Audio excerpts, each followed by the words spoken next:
Alright, hi, and everyone, we're back today for the series where I talk about all the games that I played in the previous month.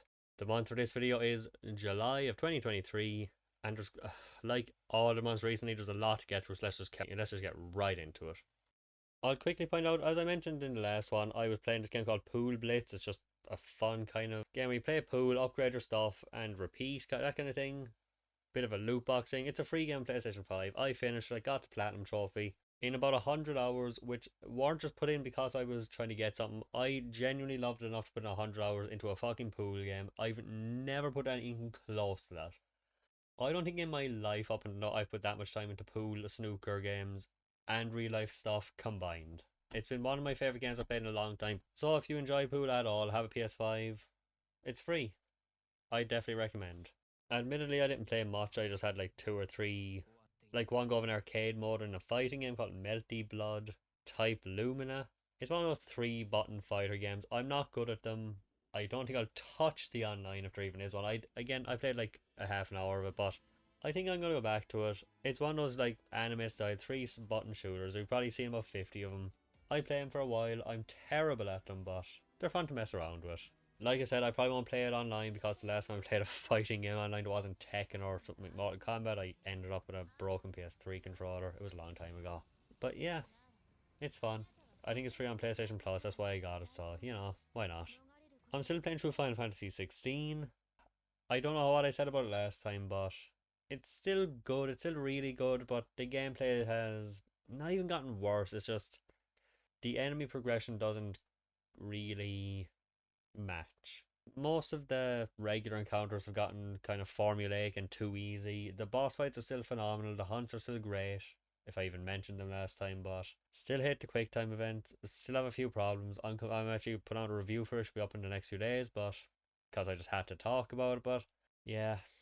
There's ups, there's downs. The story overall is good if a bit padded.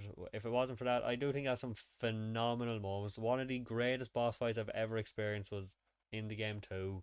But yeah, I'll talk more about that very soon. I also finished off Ratchet and Clank Rift Apart. It's been no secret that I do not generally enjoy it. But it did improve. It did definitely improve. I still think it's nowhere near the PS2 games or even some of the PS3 ones, but not the worst. Still, I think the biggest problem is weapons don't really seem to matter to me. It's like, oh, I got a new weapon, whatever.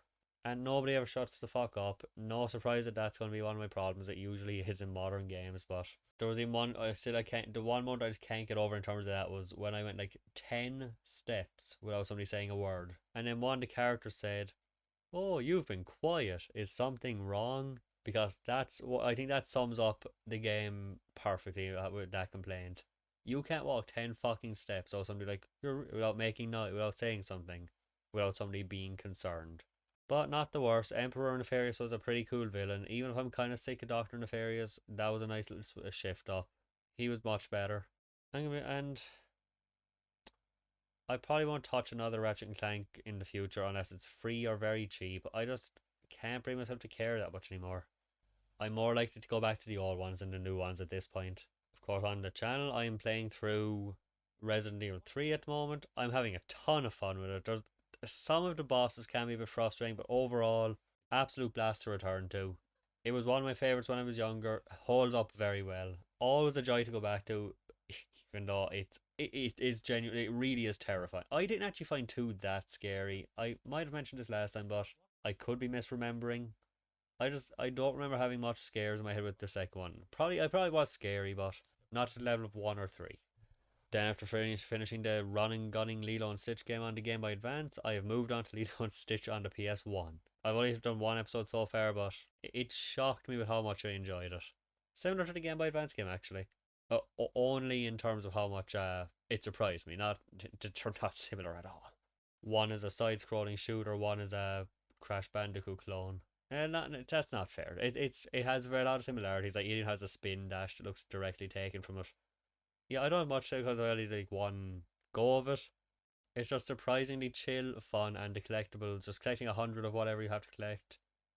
Maybe it'll really piss me off when it gets harder. Maybe it'll be a lot less, like way more repetitive and boring. But right now, we'll see if things change in the next one of these. But right now, I'm loving it. Guess I might as well mention I played a game called Mercy's Adventure. It was like 30 cents on the store. It's one of those easy platinum ones. I just got it because it was cheap and it was cute. There's like 15 levels. You get 3 stars throughout them left to right. It's the most basic kind of platformer, but it was cute. And when I got the last level done, there was like, oh, thank you for playing our little game. I couldn't even be mad. It was adorable. I don't recommend it, but yeah, I'd play something. I'd play another game if they have any. I'll keep my eye on them.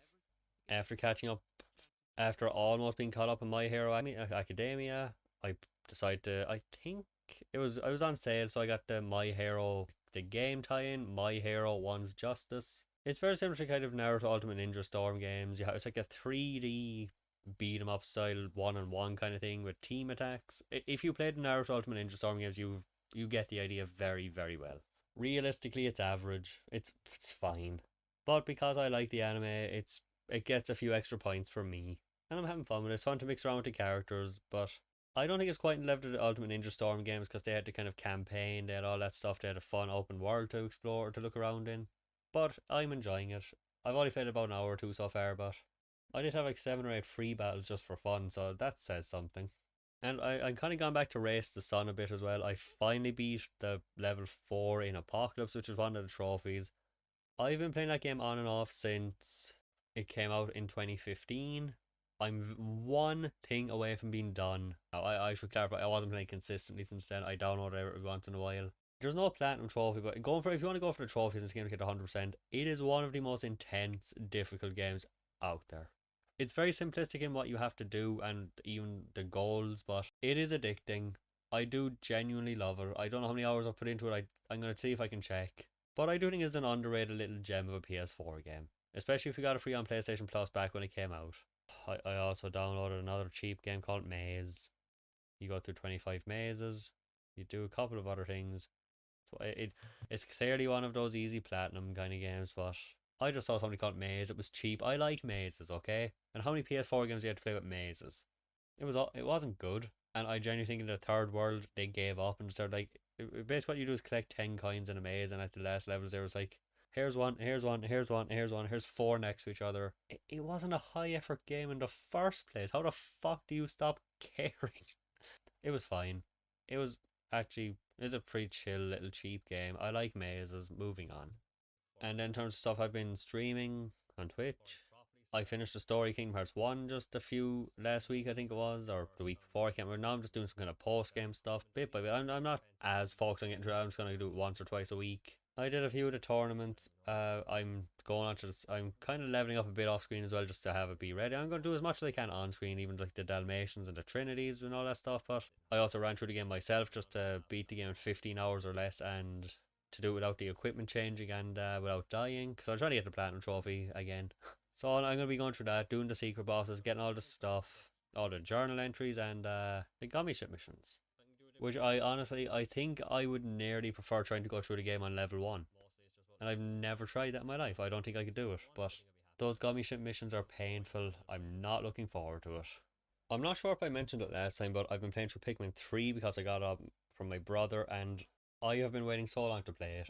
I never had a Wii U, so I had to wait a long time to get hands on it because it only came out on Switch relatively recently. I will say the positives are with the 3 characters and all types of Pikmin, it is probably one of the most involved, multitask heavy games I've played. Like you would be just going, oh, here's 4 ways. There's like 2 ways to go. You switch your characters up, and there's like you just have like 5 different things to do at once, and it is chaotic. You will find yourself scrambling around, and I actually mean that in a good way.